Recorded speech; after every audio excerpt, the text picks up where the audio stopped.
Good morning, everyone. Yes, I know it was muted, but it's because I'm talking with Melissa. Yeah. Welcome to another episode of William versus the World. The only interactive live stream chat where musicians and music lovers unite. We are on a mission to uncover the truth about the real music industry, exploring top stories, news, tech, that is technology, and social media. Buckle up, motherfuckers. It's time to get ready to learn and share the feed on William versus the World. Stuff like that. I was just explaining to Melissa, and then she left. Melissa! Where'd you go? Oh, boy. What are we going to do? The last episode, I was explaining that. Oh, there she is. So, we are going to reschedule this program. Right? We're going to reschedule this program to every day. It is now going to be William versus the World at 11 a.m. weekdays. So no more this 10:30 shit. I know it's 10:55 here on the East. But from here on out, Cub Scout, we're doing the show at 11 a.m. No, seriously, that's what we're doing. Because we've realized, we wanted to start it early at 10. Remember when we started this live stream at 10? It used to be at 10. Now it's not. We moved it to 10:30. And then I realized this is impossible. So from here on out, and don't worry, we'll have a new graphic. From here on out, William versus the World, music industry, technology, and social media conversational talk show thing, this thing that we're doing, we're going to do it at 11 a.m. That's it. I can't take it anymore. And the reason why I want to do that is because I like to be consistent. I like to be consistent. And I've tried to. But it seems from 8 o'clock, I get up earlier than 8 o'clock, but from it seems like from 8 o'clock until about 11 o'clock, it starts to get unpredictable. There's a lot of things going on in that time. And I could prioritize or blow something off, but I don't want to do that. I don't have to do that. I don't want to do that. I would rather just reschedule this program to a time that everyone can expect. Do you guys think that's a good idea?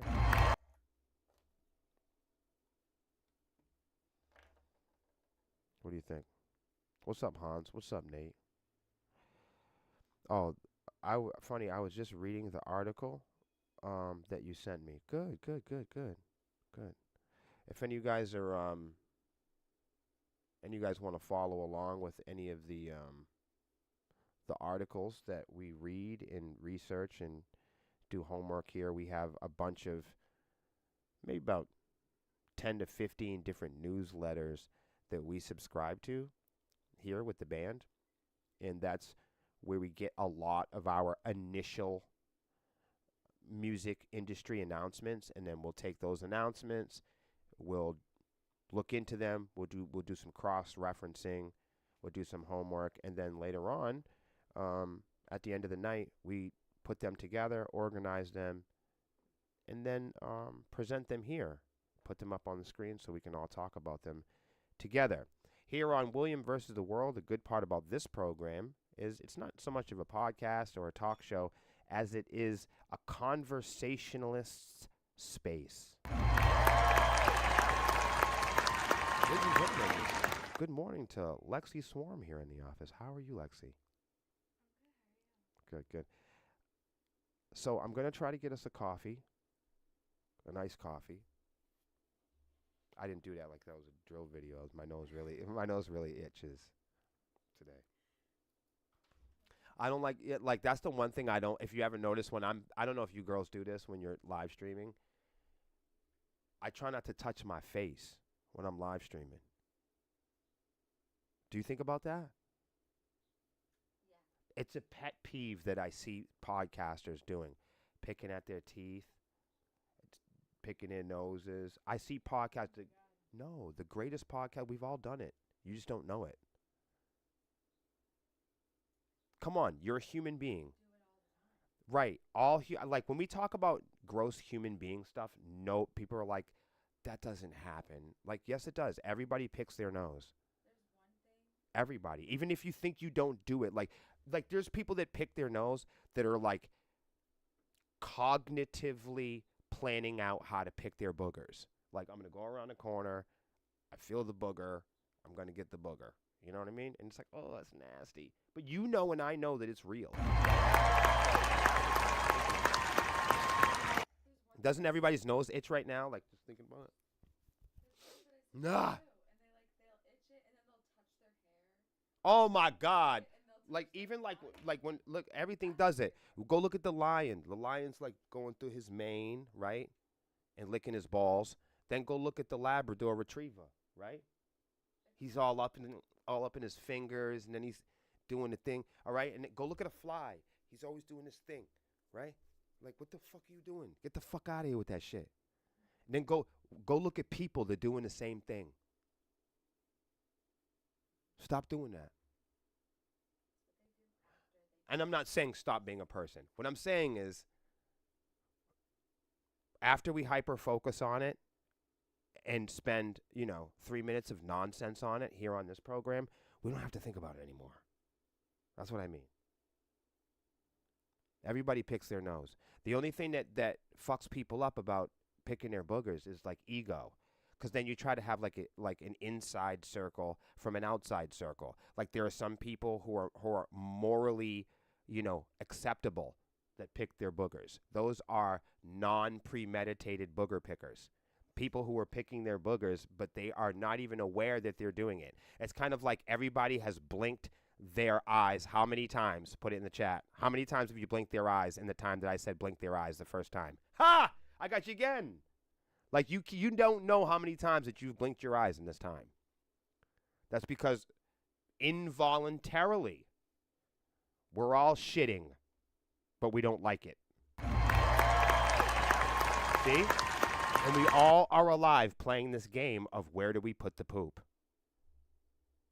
How do we hide it? How do we hide the pick and the booger thing? Because that's human civilization, right? That's what it means to be civilized, right? Is to not be like the other creatures on the planet. Is for all of us to pretend that we are God creatures and that we are unlike all the other animals on the planet because we rule over them, right? Isn't that the idea? And in order to give off that impression, we have to pretend that we don't poop. Dog's got a shit in the front lawn. You ever look at a dog when he's shitting in the front lawn? Look at how he's looking at you. Like even a dog looks back at you like, what are you doing, man? Why are you looking at me like that? Right, even an animal knows, I got to bury this motherfucker.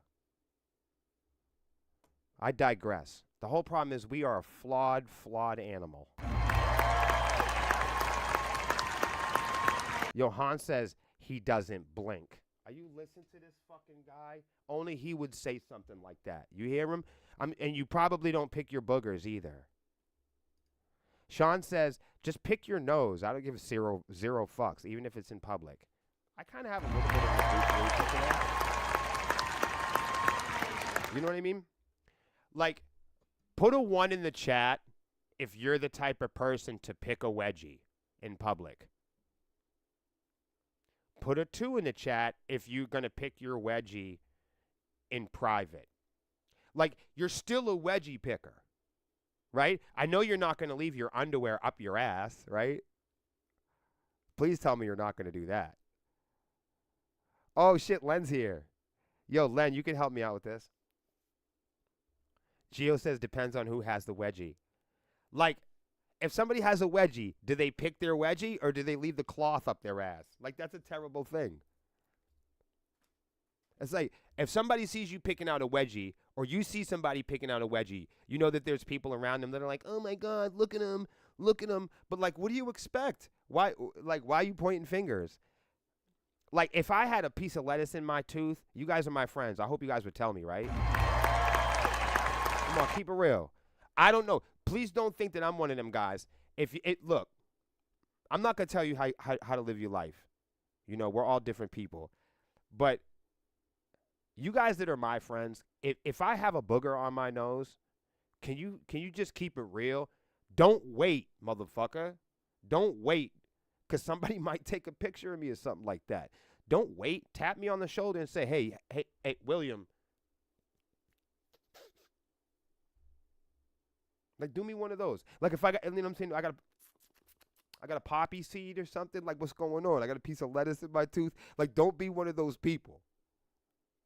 Now, if you notice that I have a wedgie or something like that, then both of us have a problem. You dig what I'm saying? We both have issues at that time. You know what I mean? We got to ignore that type of shit.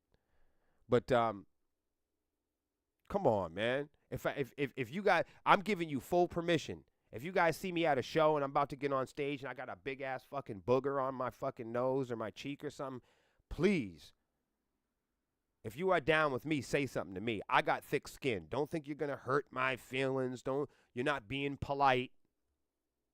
Don't do it.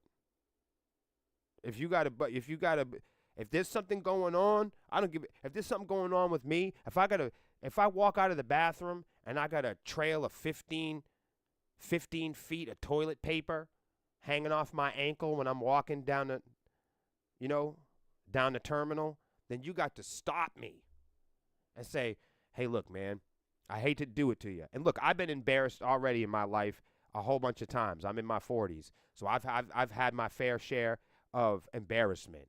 That's how it is when you get to my age. So trust me, those are for the younger people in the room. If you don't feel that way, it's just because you haven't lived long enough. You'll be embarrassed soon enough.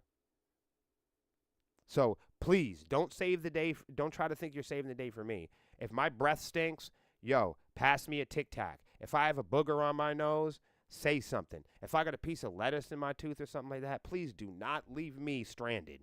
There may be other friends of yours that are sensitive. There may be other people in your life that can't take the bad news. I'm not one of them. Nope. No, you know what I'm saying? Like, no news isn't always good news, guys. I know that's the rumor.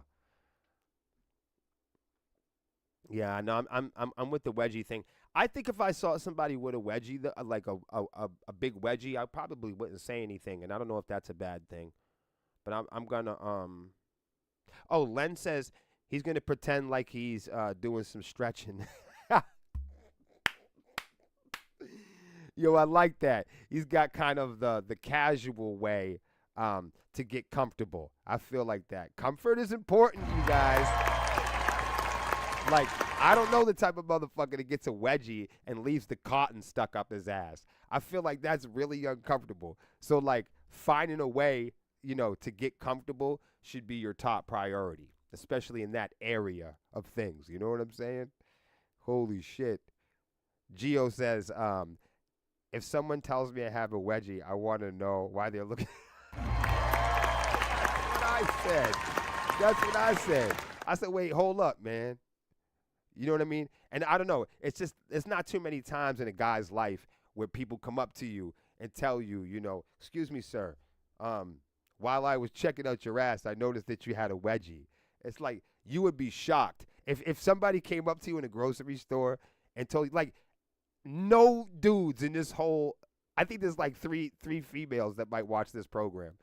I know, I'm willing to bet that there's a very limited amount of guys in this chat who've been approached by anyone, male or female, in public and been told that they have a wedgie or that there's something going on in that, general area of things. The Goku stretch. No, I feel you. I love that one.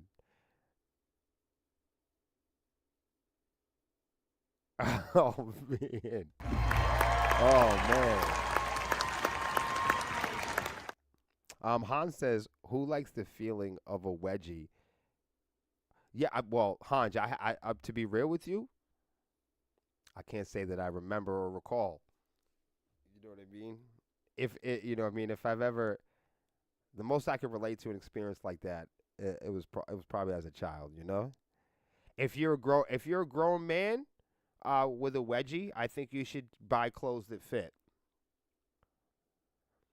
Hans, if you're telling me that you get wedgies with your clothes, then we're gonna have to take you shopping.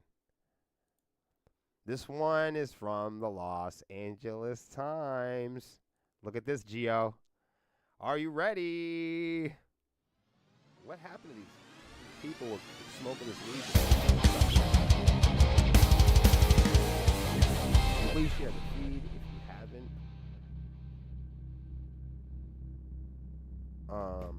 Cool.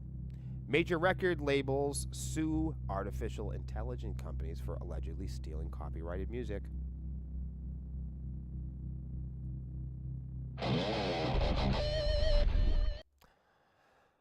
Here we go, Geo. Here we go.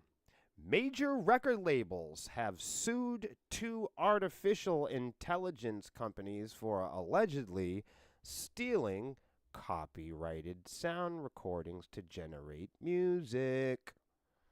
Now, you know what I'm going to say, Gio.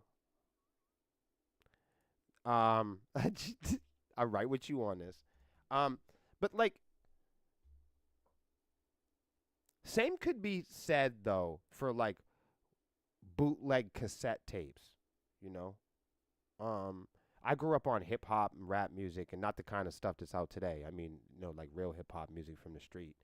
And one of the founding, um, one of the founding uh, elements is the lack of money in the genre. So, like in hip hop music, it wasn't considered a catalog genre, until excuse me, until MTV came along and all that. But like, why did rappers and hip hop artists have turntables to begin with? And that's because they were from the city, and being in the city, it's harder to have, large bands and band equipment, and a lot of young people in poverty can't afford the equipment to have a band, let alone record it or have a place to store equipment. You know, let alone let alone have the time and the space and the luxury and the privilege and leisure to practice and develop an education. People in the hood, people that are suffering from poverty, don't usually have, especially in the 80s, 70s, 80s, and 90s, they didn't have access to studio equipment. So, in replace of the bands were turntables, and sampling, right? And drum machines later on. But the point I'm trying to make is when we talk about music, being borrowed, um, the birth of hip hop, was a genre that was created on sampling.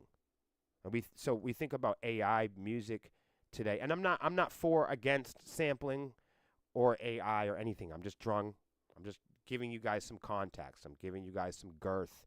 I'm giving you guys, that's a word for you. I'm giving you guys some layers. So you can peel back the layers and say this isn't the first time we've had these type of conversations.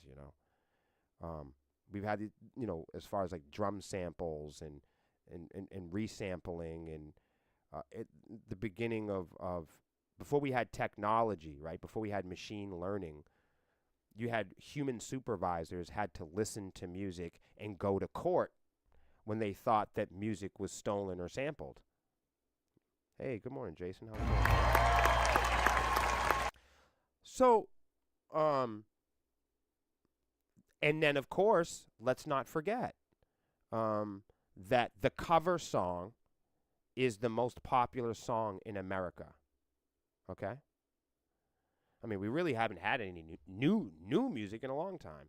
The most popular music in the world is still cover songs of old music. So not only do we have not only do you have cover songs, right? And sampling. We've been sampling music. Like this is I'm just showing you before AI. We had bootleg tapes and CDs and and piracy, like LimeWire and Pirate Bay and all this. This is before streaming. This is before AI. This is before I mean, record labels were ripping people off before robots. Let's not forget. Regular people were ripping off people um, without the long distance, drone attacks that you see in mechanical royalties now. Uh, it used to be a human ripped you off. Now a human uses a robot to rip you off. So, we've been stealing music since the 1940s, for sure. So before we move forward into the conversation, as every time when we talk about AI and machine learning and technology, machine learning has been around for a long time. We don't really have AI quite yet. It's kind of a rebrand on the word. It's kind of a play on a promotion that big tech has going on right now. Everything's AI. But I think what we're really talking about when we talk about AI, what we're really talking about, if we step out of the consumer domain, if we step out of the way we use English in advertising, then the current products that we have is machine learning, not really AI. But even so, powerful machine learning is being used to steal music, and that is not a good thing. But record labels were stealing music in the 40s and the 50s and the 60s and 70s, and that was not a good thing. Pirate companies like Pirate Bay and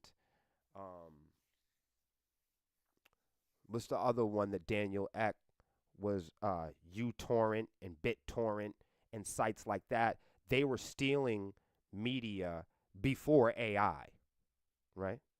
So people have been, consumers, us too, we talked about it yesterday. We've been stealing media since the ringtone and the seeding and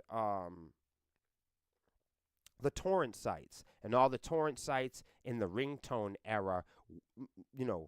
Americans have been stealing music, on a consumer level for 30 years. So I just want to put that into perspective before we hyper focus on what we call AI, before we hyper focus on machine learning, because this stuff is everywhere in the news, this new lawsuit. And I think it's important, but let's not forget that we've been stealing samples. We've been sampling music and ripping off artists for years. Whole genres are created on ripping off other artists. And let's not forget that the cover band, and every time your cover band goes out there and gets on stage, and plays a Heart song, you guys aren't sharing the money with them. That's the same type of thing. So, aside from performing as a karaoke style musician, I think karaoke is the only place I could say, well, we might, you don't get paid for karaoke. People don't make a living off of karaoke. But people make a living off of tribute bands and cover bands, and they certainly get to pay a few bills with it. Cover bands are the most popular bands in my state. Cover bands are the most professionally booked bands in my state. Cover bands make more money than, and they get more professional bookings than original bands do here in New England. So there's something to be said about that. I know we get frustrated with AI and machine learning stealing from musicians. I know we get frustrated with streaming sites and DSPs stealing from musicians and the social media sites stealing from musicians. But we've been stealing from the musicians too.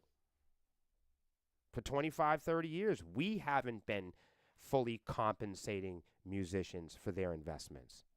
That's including me. So before we get down on it, let's just remember that we've all been stealing from musicians since the 40s, and it's just a matter of tech companies and inventors and geniuses coming up with new ways to steal from musicians and exploit this art. That's what, before we get into that, I just want you to say, while you're looking at AI, I want you to look at samples, ringtones. I want you to look at streaming. I want you to look at all the different ways that musicians have been ripped off in the last 100 years. Let's do it. I thought you was missing. Oh, I was going to pass you to Jay, man.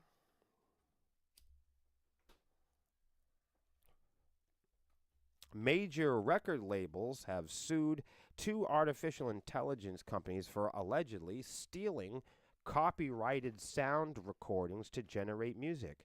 I mean, but to me, no offense, that's no different than getting booked as a cover band, going to sing Motley Crue songs, getting paid for it, not paying Motley Crue anything. What's the difference?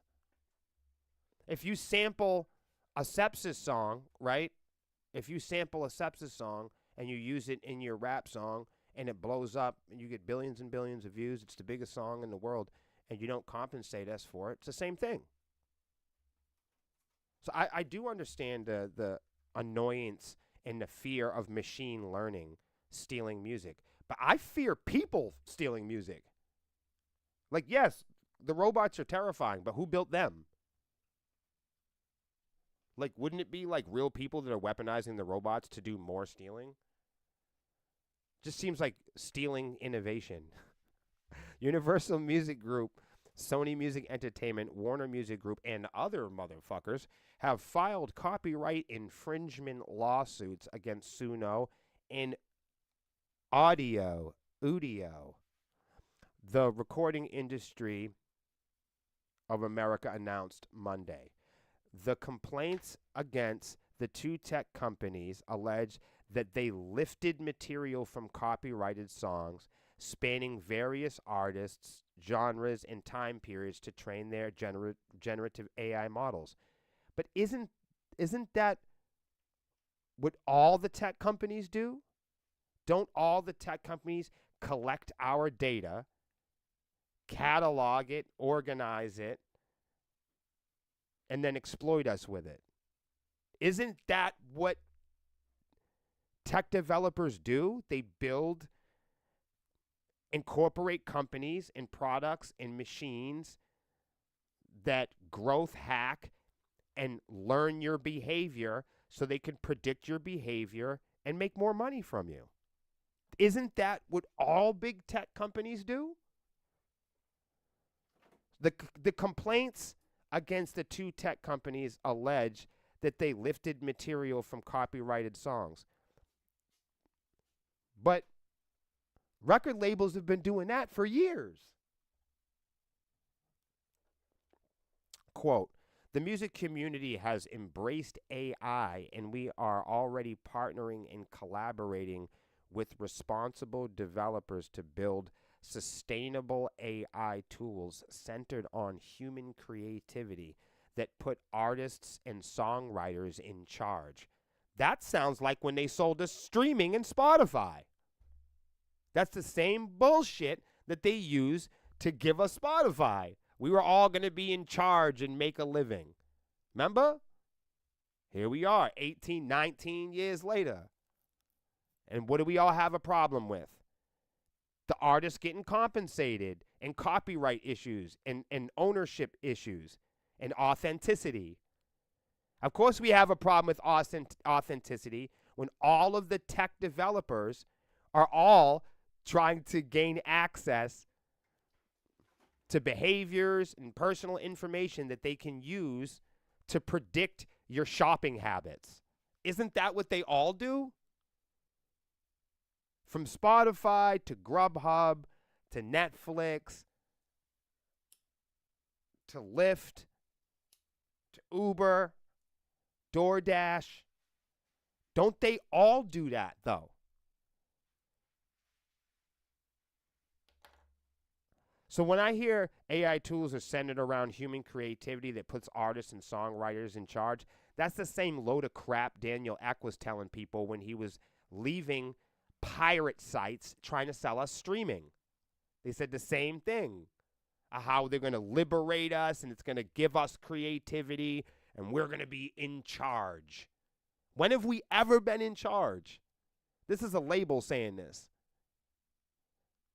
Record label says that human creativity are a priority and they want to put artists and songwriters in charge. You ain't never heard that type of record label.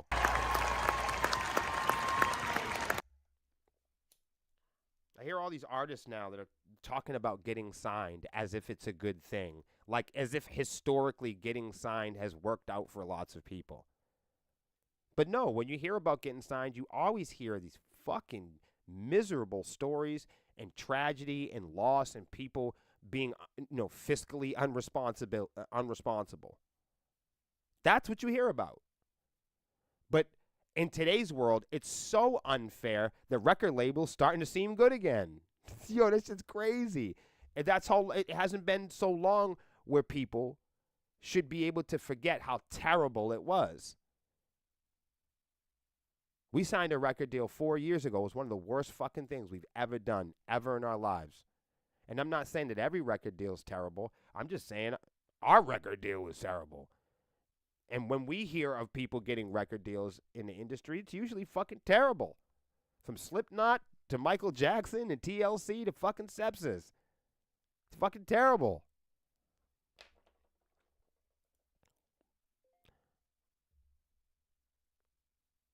I'm always looking at the mail today because I'm talking with customer service at Personas. You might be wondering why. That's because we spent hundreds and thousands of dollars on technology and state-of-the-art software, and it doesn't fucking work. It doesn't work. None of it. They all promise all this stuff, but none of it works as it's intended. You know what I mean? It really doesn't. You'd only know if you'd been in the music industry for the last 20, 25 years. I've been here the whole time, I'm telling you. If you've only been in the music industry for a year or two, it's not even recognizable. Quote, "We can only succeed if developers were willing to work together with us. Unlicensed services like Suno and Audio that claim it's fair to copy an artist's life work and exploit it for their own profit without consent or pay is a setback in the promise of genuinely being an innovative AI for all of us." I love when record labels and I love when tech companies, I love when all of these people use the same pitch that they are here for the artist and the artist is a victim and it's unfair to copy an artist's life work and exploit it. Like, isn't that what record labels do, though? This is a record label saying this. Unlicensed services like Suno and Audio claim it's fair to copy an artist's life work and exploit it, that's an opinion, for their own profit without consent or pay, set back the promise of genuative AI for us all. Pardon me, but record labels have been stealing from artists long before there was tech giants that taught machines how to steal from artists. In fact, it's those legacy shareholders and those legacy record labels that wrote the blueprint teaching machine learning and tech developers how to steal and hide a $17 billion independent music industry at the same time. Bro, don't get me into this shit right now. They go on to say, our technology is transformative. I'm sure it is. It's designed to generate completely new outputs, not to monetize and regurgitate pre-existing content. But that's what generative AI is. That's what Google is. That's what the internet is. It's a collection of all of our ideas that they've collected, and now they're pretending that they've made some product to, organize and catalog all of our ideas to serve back to us. Like, let's say that we never uploaded anything to the internet and you search for it on Google. You wouldn't be able to find anything because you, the people, didn't do the work. We have done all the work as us, the people, all of making images and companies and uploading music and making movies. We have been sharing our children, our photo albums. We have been sharing our reviews. We have been sharing and adding data into the World Wide Web, where it has been collected by these inventors and geniuses and billionaires, and they catalog, they organize all of our information, our walking habits, our driving habits, our exercise habits, when your wife is ovulating, your religious habits, whatever apps and religious apps you have, what yoga apps you have on your phone, music, how many times you upload and what you watch on YouTube, and all of these are all collected as data that we check the box when we go through and sign the license agreement. We all agree to publish our personal behaviors. We agree to publish our business records. We agree to share our advertising techniques. We agree to participate on this worldwide illusion, this big ass flea market where all of our information is collected. So the machines and the supervisors that own these products, the supervisors that own and train the machines, they can predict your shopping habits so they can develop new tools and strategies to keep you on the devices and to keep you pumping quarters in the arcade. That's where they got it from. They can't get it from anywhere else. They got it from you. But Geo knows that. Quote, this is why we don't allow user prompts that reference specific artists. You wouldn't need to. In fact, if you did, you'd get caught. We would have been happy to explain this to the corporate record labels that filed the lawsuit, and in fact, we tried to do so, but instead of entertaining a good faith discussion, they've reverted to their old lawyer-led playbook.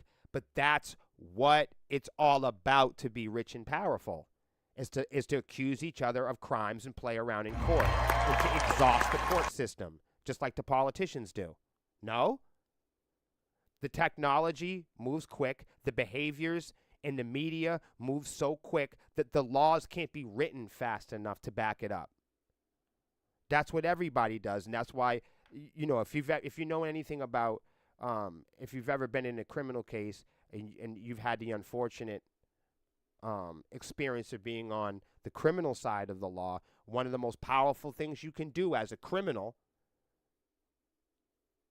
is get a continuance, get a continuance, get a continuance, get a continuance. Delay the case as long as you can, because a lot of times, if there's eyewitnesses that need to be called, if there's, it could work against you too, because over time, truths emerge, right? So, it's a strategy. But a lot of times, if there's eyewitnesses involved, if there's people and personalities, they'll try to delay a case because over time, people forgive and forget. Over time, people are remorseful or guilty. Over time, eyewitnesses and what they believe they've seen changes over time based on what they feel.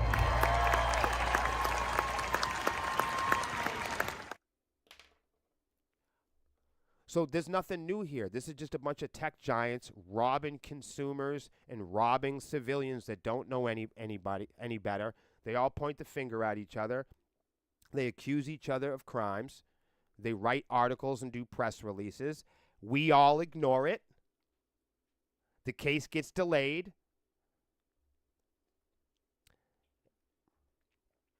and we load up another round of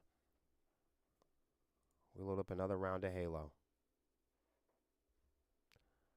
That was a lot. What do you guys think, man? What do you guys think about that shit?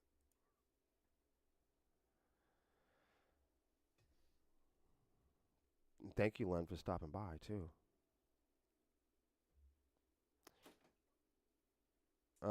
Jason says robots don't know any better not to steal music, but we as humans do. The only things robots know is what we tell them. So we could, oh man, that was perfect. So we are still to blame. I mean, Jason is a perfect example. I can't talk for shit today.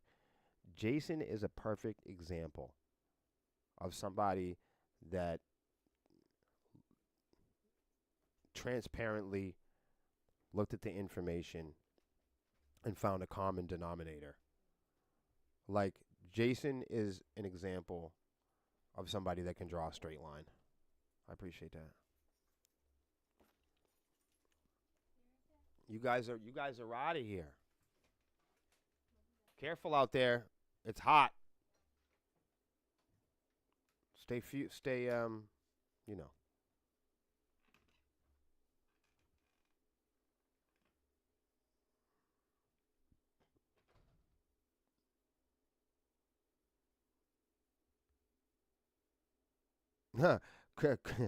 I appreciate you, Chris. Chris says it would be nice to have a new label or company that wasn't interested in screwing everyone. It's just that I mean, it's like that is the it's like that's what they do. They all make products and they all pretend to be friends with each other so they can all learn the blueprints and plans of the other developers. They pretend to partner up for short periods of time so they can gain access to each other's catalogs and tools. And then when the contracts break up or people don't work out, they always stab each other in the back. And then you see these tech giants and labels and all these superstars and billionaires. They all go online and do press releases. They point the finger at each other. They all accuse each other of crimes. And then they all go to court. And we all forget about it because, you know, Elon Musk has got a new rocket, or Taylor Swift is the best guitar player, or you know what I'm saying? Justin Timberlake, had a beer or something. You feel what I'm saying? Like that's the problem, y'all. Like when I say people don't, I was explaining to somebody the other day. People don't care. They're like, no, people do care. No, they don't. Not enough to stop doing what they're doing. Like it's like if you ask people about pollution or global warming, you know what I mean? People don't care enough to talk about it or unpoliticize it. People don't care enough to stop polluting. People don't care enough to just stop driving. Like if you said, hey man, if we just all stop driving right now, we could save the earth. People aren't going to do that. And and then the first people that are going to make the decision to not do that are going to come up with all type of obstacles and reasons why we can't do that. So we can't do anything. These guys can't do anything. They're just sitting. All they do is sit in court. They all have rumors about each other. They all do press releases. Elon Musk does a press release about Apple. Apple's talking shit about Google. Google talks poorly about, they all do, and they all do, they're all bringing each other to court. They're all accusing each other of crimes. They're all from the same schools. They're all the same people. They're all the same, and they're all in the same network, They all went to the same lunchroom together. They all fucked the same girls growing up. And we're all sitting down here doing podcasts about it and reading articles and stuff like that. But really, how do you really deal with Spotify? You stop fucking using it. You know, that's how you do it. How do we really, you know what I mean?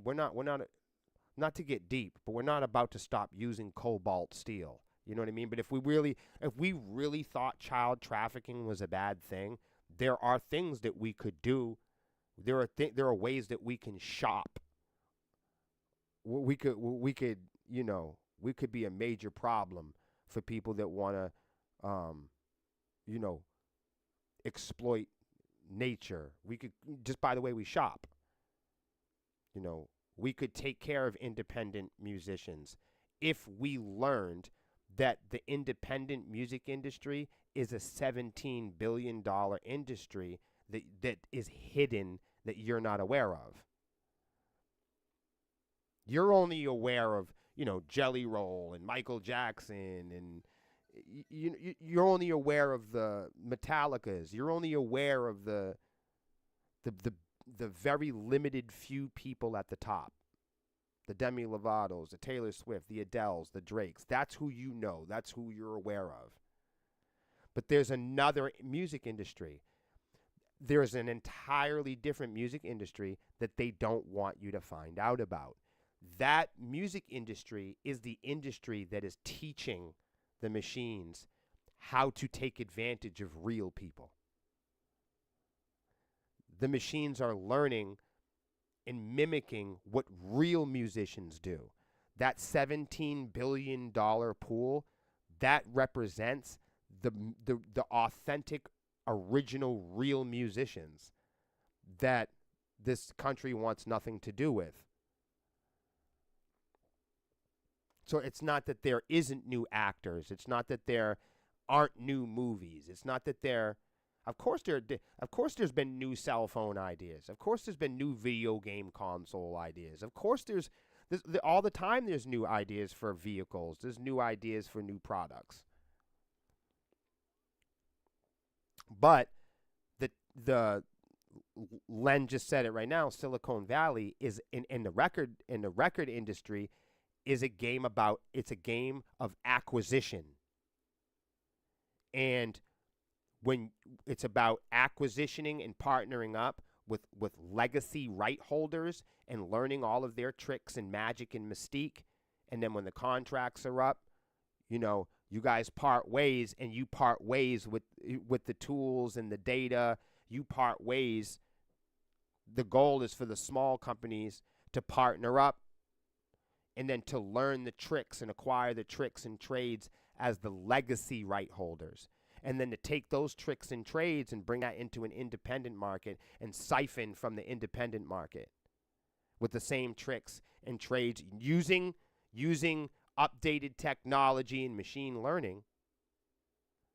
Acquisitionally, when there are challengers that come up in the ranks in the big tech world, you only see them there for very short periods of time before they are acquired by larger companies like Meta. Like, you feel what I'm saying?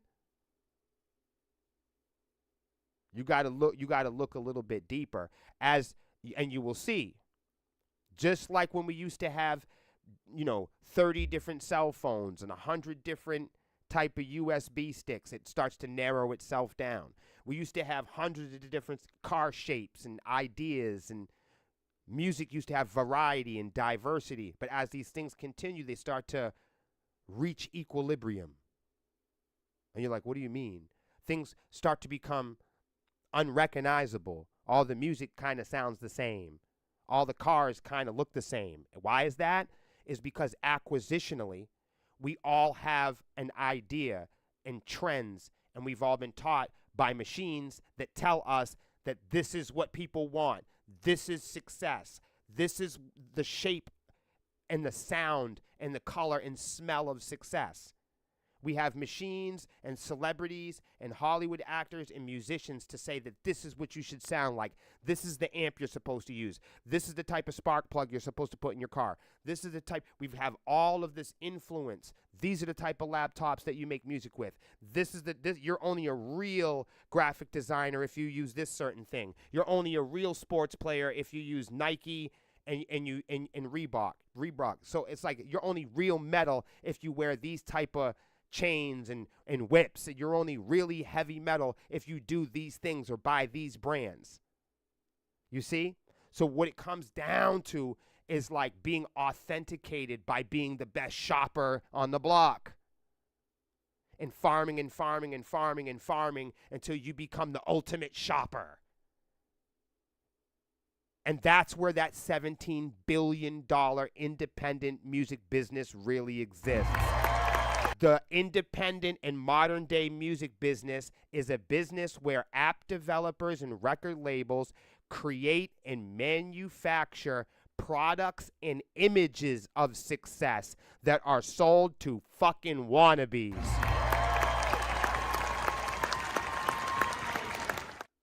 That's what it's about. It's about creating gadgets to fake it until you make it. It's about finding people that don't have the drive. It's about igniting the people that don't have the talent. And it's about keeping that talent pool hidden so the machine learning can keep siphoning what it really means to be a musician, what it really means to be authentic, what it really means to have a career climb in music, in art, in originality, and to take that and acquire those features of legacy holders, of authentic legacy participants, and to learn from that and acquire the skills and knowledge and tools that independents really do care about. And these developers manufacture products that exploit that very knowledge. I hope that all makes sense to you. That was a lot. Anyway, we'll do this one more. The U.S. Surgeon General proposes social media platforms have tobacco-like warning labels. This would warn users that social media platforms are bad for mental health. This is crazy because death row is the label that pays me. Sepsis is a social media ban. So, this shows you how transparent I am. I make a living on social media and in the art and music world, but one of our consistent markets is social media. I appreciate to everybody here today that sent me stars or subscribers. You guys are helping me and my family, make a modest living doing what we do. So thank you for showing up, and thank you to anybody that's contributed to the program today. So in true variety and in true transparent form and tradition, the current United States General is urging Congress to take action and introduce a warning label for social media platforms such as Facebook and Twitter. I feel like that's going to be like anything else, though, right? Remember when they were parental advisory stickers on the music? Like nobody gave a shit. Just like when you were younger, right? And before you were able to buy cigarettes or booze, put a 1 in the chat if you looked at pornography. Like, I was one of those kids, like, I had a porn collection before I was 18, for sure. In fact, I had all kinds of things I wasn't supposed to have before I was 16. I was just, I was a kid from the 80s and 90s. I don't know how the kids are growing up now. You know what I mean? They just have cell phones. But I had, like, fucking swords and guns and fucking people tied up in the basement. We were crazy. Yeah, we had pellet guns and dirt bikes and firecrackers and shit. Like, back then, we used to set each other on fire and shit. I would never, ever, ever recommend people to do that. You know what I mean? But we were the kind of people, growing up, we were a little, I think maybe rough around the edges in comparison to the kids now. I don't think we were dumb, but we weren't as, I feel like the kids now I could be wrong. I feel like the kids now are more emotional and intellectual than we were. I think we were kind of, I'm speaking for myself. I was like just like a rock, like a testosterone rock, I was good at making noise and making a mess and not getting anything done. That was me until I was 35. Gio says warning labels are always pushed after someone does something ridiculous. That's why cruise control labels have to tell you to keep your hands on the on the wheel. Sorry about that. Yo, bro, I was just thinking to myself, why the hell did I was reading it and I'm like, why do they do that? Why do they tell you to keep your hands on the wheel with cruise control. That's obvious. People have such. Han says, I used to take apart fireworks and make a big one. Yeah. I don't even want to tell you what I did. I'm got to make sure there's a statute of limitations. No fish would ever be caught if he didn't open his mouth. There's a veterinarian motto for you. No fish would ever be caught if he didn't open his mouth. In a new opted published by the New York Times, Murthy's proposal sounds like the warning labels found on tobacco products. But this new label would warn users that social media usage is not good for their mental health. That's crazy. Quote, the mental health crisis among young people is an emergency, and social media has emerged as an important contributor. What other things, I wonder, are contributing to that? Murthy penned in NYT opted, quote, adolescents who spend more than 3 hours a day on social media face double the risk of anxiety and depression symptoms. And the average daily use in this age group as of the summer of 2003 was 4.8 hours. That's longer than they should. Additionally, nearly half of adolescents say social media makes them feel worse about their bodies. Interesting. Interesting. Their bodies? I'm an old dude.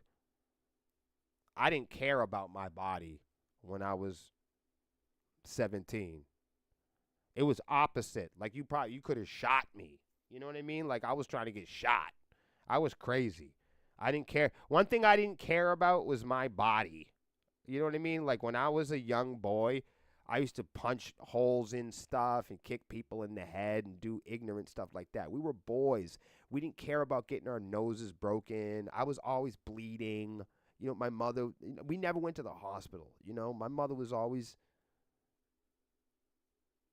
yes, Gio, I was fucking immortal. Like, you know what I mean? People were stabbing me. You know what I mean? It didn't matter.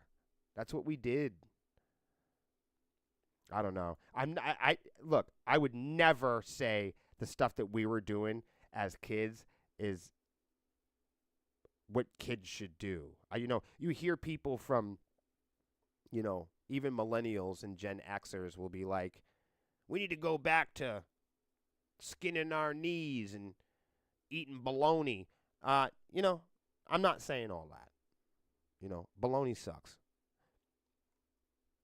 Anyways, you guys get the idea. Over the years, social media, its potential negative toll on children and teenagers has been a hot topic of discussion.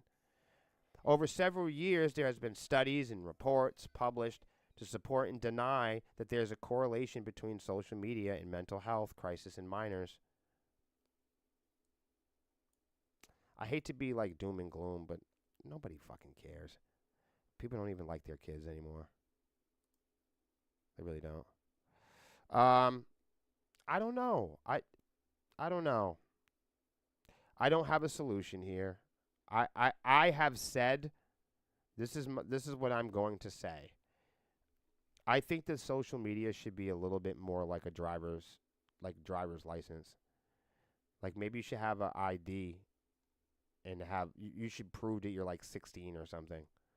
Like I don't think developing 12 and 13-year-old little girls and little boys should be on social media, but that's my personal, that's not the opinion of the band. That's just my opinion. My opinion doesn't mean shit. I'm just a guy.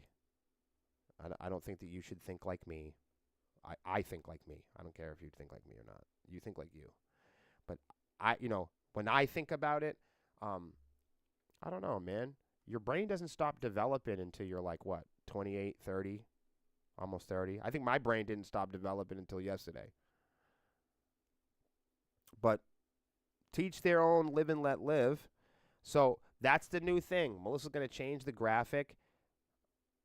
We're going to do this a new way. And I'll be back each day But now at a new time. I'll be back at 11 o'clock a.m. each weekday for William versus the World, music industry news, social media, and technology. And another thing, Sean's brain is still developing, and that's good news. You guys take it easy, take care of yourselves. Much love, and thank you to all y'all fellas, all my brothers in here in the chat hanging out with me today. I appreciate you.